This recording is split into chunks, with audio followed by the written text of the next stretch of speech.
Mesdames et messieurs, bonjour, ravi de vous retrouver pour cette nouvelle édition de votre programme quotidien Midi au Caire en ce jeudi le 16 mai 2024. Sans plus tarder, commençons cette édition.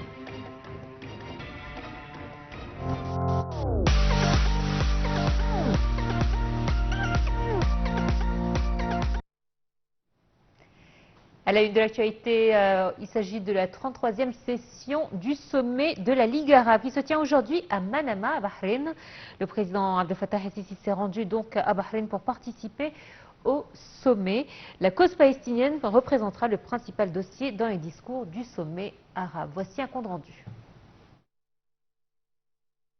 Le président Abdel Fattah el-Sisi est présent à Bahreïn où il participe à la 33e session du sommet de la Ligue arabe qui se tient à Manama. La participation du président vise à souligner l'engagement de l'Égypte à coordonner avec ses homologues arabes pour unifier les positions dans le contexte de la situation critique que traverse la région arabe, ainsi que les défis majeurs auxquels elle est confrontée à différents niveaux, a déclaré le porte-parole de la présidence, Ahmed Fahmy. Le porte-parole de la présidence a ajouté que le sommet abordera en détail l'agression israélienne contre la bande de Gaza et les efforts pour résoudre la crise actuelle et mettre fin à l'effusion du sang des Palestiniens. Il étudiera aussi la protection de Gaza contre la tragédie humanitaire en cours, exacerbée par l'opération militaire israélienne dans la ville palestinienne de Rafah, ce qui nécessite une situation claire et un refus de cette action de la part de la communauté internationale. Le sommet abordera également la situation dans un certain nombre de pays arabes frères.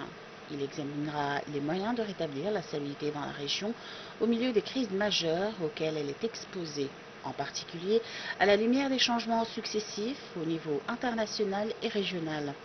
De même, le sommet suivra les efforts de la coopération arabe pour soutenir le processus de développement au profit de tous les peuples arabes. Le président el-Sisi prévoit de tenir plusieurs réunions bilatérales avec ses homologues arabes en marge du sommet afin d'examiner les moyens de renforcer la coopération et les mécanismes communs de coordination. Selon le secrétaire général adjoint de la Ligue arabe, Hossam Zaki, la question palestinienne sera l'une des principales questions à l'ordre du jour de la 33e édition du sommet arabe.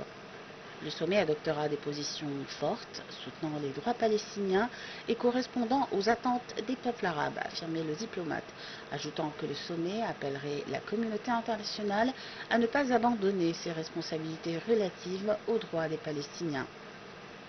C'est la première fois que Bahreïn accueille un sommet arabe. Celui-ci revêt d'une importance particulière en pleine guerre contre Gaza et alors que les combats se poursuivent au Soudan, sans parler des crises au Yémen, en Libye, en Syrie et en Somalie.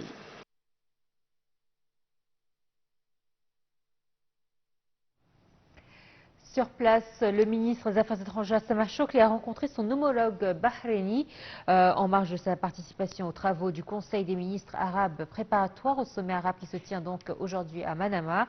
Shoukry a salué le niveau d'organisation exceptionnel des réunions préparatoires de la 33e session du sommet arabe accueilli par le Royaume de Bahreïn et a exprimé ses vœux de réussite aux frères de Bahreïn dans la conduite des travaux et des résultats du sommet. Les deux ministres ont discuté des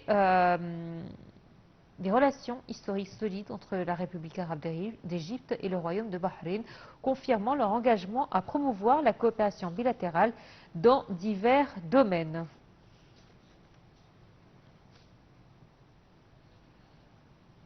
Toujours en marge de sa participation au sommet arabe qui se tient à Bahreïn, le ministre des Affaires étrangères Sameh Shoukry a rencontré Cheikh Mohsen El-Zandani, ministre des Affaires étrangères et des expatriés yéménites. La rencontre a porté sur les domaines de coopération bilatérale entre les deux pays frères et les voies de travail conjointes pour les renforcer et les développer. Shoukry a réaffirmé la position constante de l'Égypte en faveur du soutien au Yémen, gouvernement et peuple, et a exprimé son souhait de renforcer les cadres de coopération bilatérale.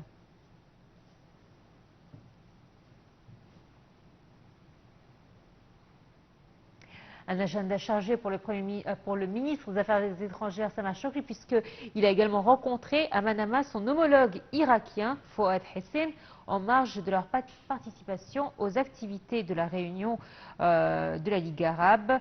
À cette occasion, M. Shoukry a souligné les directives du président de la République visant à développer les relations avec l'Irak dans divers domaines, en réaffirmant la position égyptienne de soutien fort à la sécurité et à la stabilité de l'Irak. Il a également salué les progrès réalisés ces dernières années dans les relations de l'Irak avec son environnement arabe, ainsi que la tenue des travaux de la commission mixte égypto-irakienne au niveau des premiers ministres des deux pays.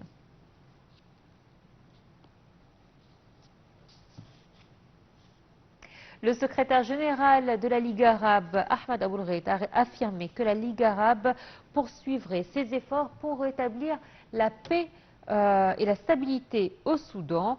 Cette déclaration a été faite lors de la rencontre entre Aboulghait et le ministre soudanais des Affaires étrangères en marge du sommet arabe qui se tient actuellement à Manama.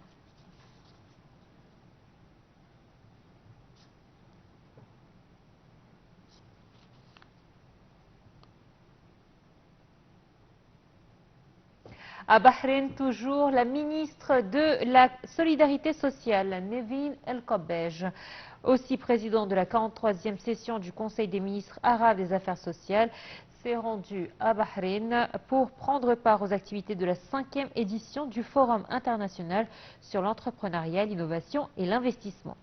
Le forum est organisé jusqu'au 16 mai en marge du sommet arabe de Bahreïn. La ministre doit prononcer un discours lors de l'ouverture du forum. Elle tiendra également nombre d'entretiens bilatéraux avec les ministres participants.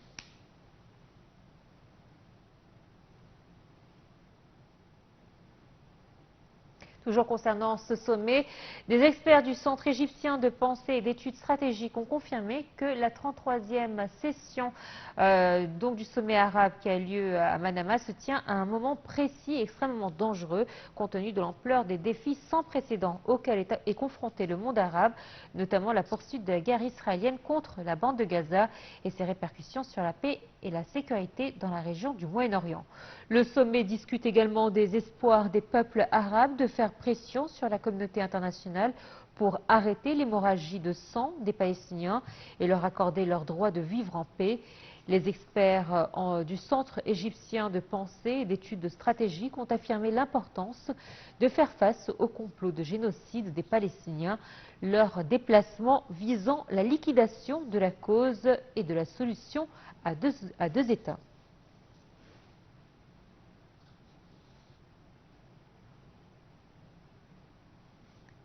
Justement, le ministre palestinien de la Justice, Mohamed El-Chaldé, a valorisé la position du président Abdel Fattah el-Sisi envers les droits légitimes du peuple palestinien, notamment son droit à l'autodétermination et le refus du déplacement forcé du peuple palestinien de la bande de Gaza.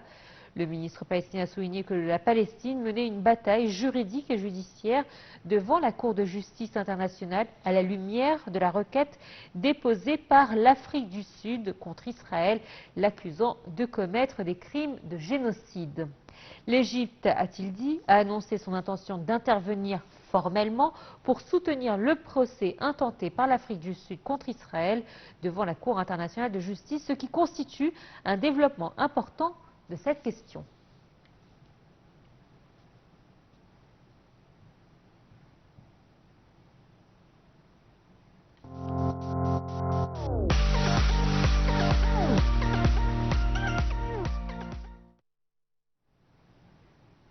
Le Premier ministre, Dr Moustapha Madbouli, a annoncé que l'Égypte avait reçu le deuxième versement du contrat de développement du projet de Ras al-Hekma, qui s'élève à 14 milliards de dollars.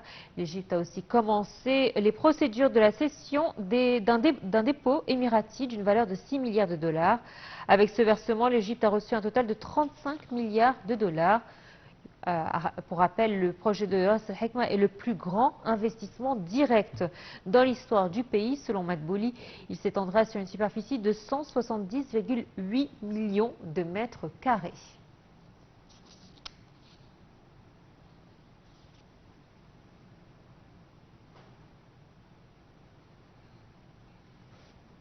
On va faire le point sur les projets nationaux.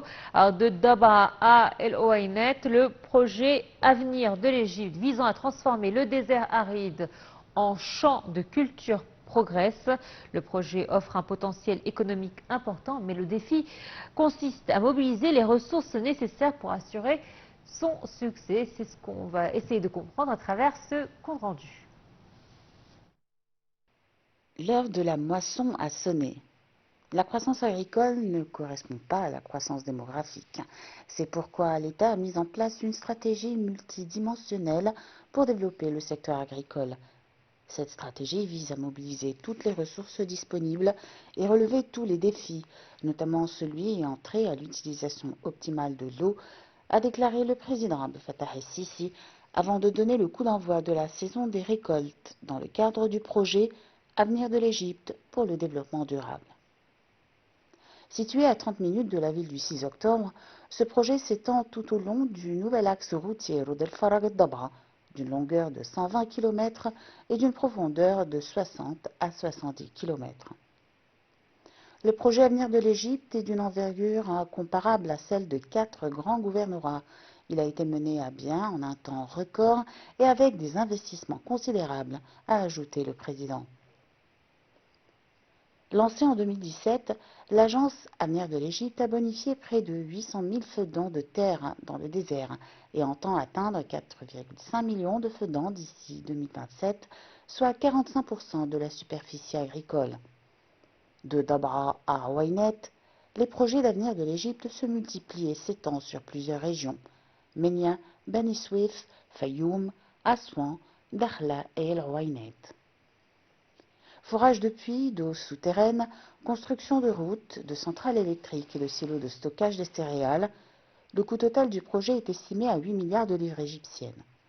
Dans le domaine de l'agro-industrie, 2 zones industrielles ont été mises en place dans le cadre de ce projet. La première est la zone industrielle du Nouveau Delta sur une superficie de 1000 fedans. Et la seconde est le complexe agroalimentaire Kora et Edfina, dont la production annuelle est d'environ 550 000 tonnes. De même, un marché commercial et une bourse des produits de base ont été créés, liant l'ancien au nouveau delta sur une superficie de 500 fedans. En tant que deuxième plus grand générateur de devises étrangères, le secteur agricole est au cœur de l'économie égyptienne. Il représente 15% du PIB et emploie 23% de la main-d'œuvre égyptienne. La gestion durable de l'eau est l'enjeu majeur de ce projet. Le président a insisté dans son discours sur la nécessité d'une gestion durable de l'eau, soulignant que les ressources en eau ne sont pas illimitées. Il a appelé à la modernisation des systèmes d'irrigation et de culture, ainsi qu'à l'utilisation de semences adaptées.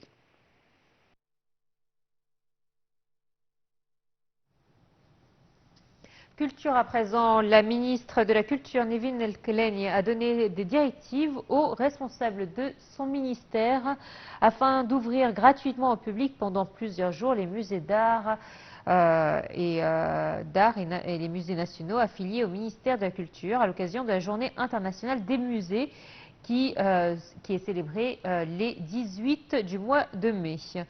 La Journée internationale des musées met en valeur chaque année un thème particulier au cœur des préoccupations de la communauté muséale internationale. Cette année, elle met l'accent sur les musées, l'éducation et la recherche.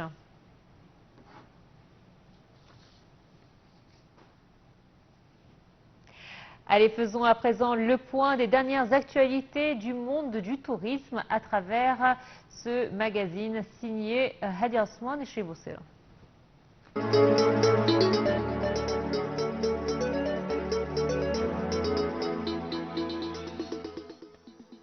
Dans le cadre du souci du Conseil suprême des antiquités de mettre en valeur l'antiquité de la civilisation égyptienne et ses artefacts éternels et de sensibiliser les jeunes étudiants universitaires égyptiens à l'archéologie, le secrétaire général du Conseil suprême des antiquités, Dr Mohamed Ismail Khaled, représentant le Conseil, et le président de l'université de Zagazig, Dr Khaled Ad-Randali, représentant l'université, ont signé un protocole de coopération conjoint pour exposer une collection d'objets dans le musée de l'université dédié à présenter aux étudiants universitaires la richesse de l'histoire et de la civilisation égyptienne à travers les artefacts qui y sont exposés.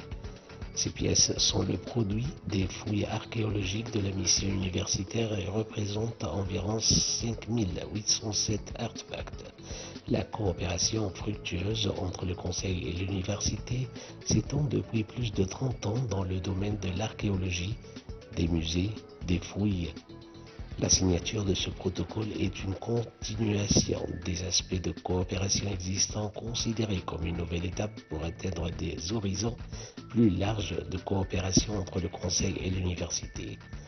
Le recteur de l'université a souligné que la signature de ce protocole et les efforts déployés par le Conseil suprême des Antiquités pour achever le musée des Antiquités de l'université confirment la sincérité des intentions des deux parties.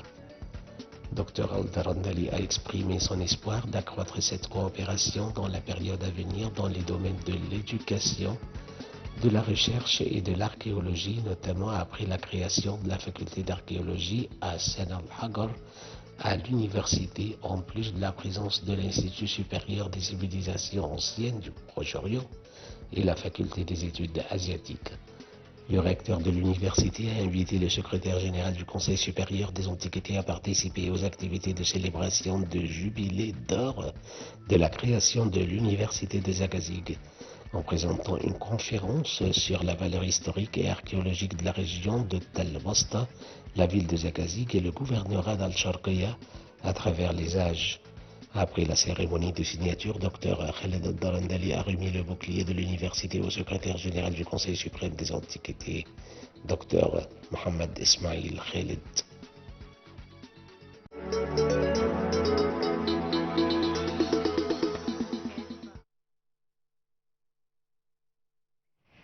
C'est déjà la fin de notre émission. Merci à vous de votre fidélité. Excellente suite de programmes sur Net TV International. À très bientôt. Au revoir.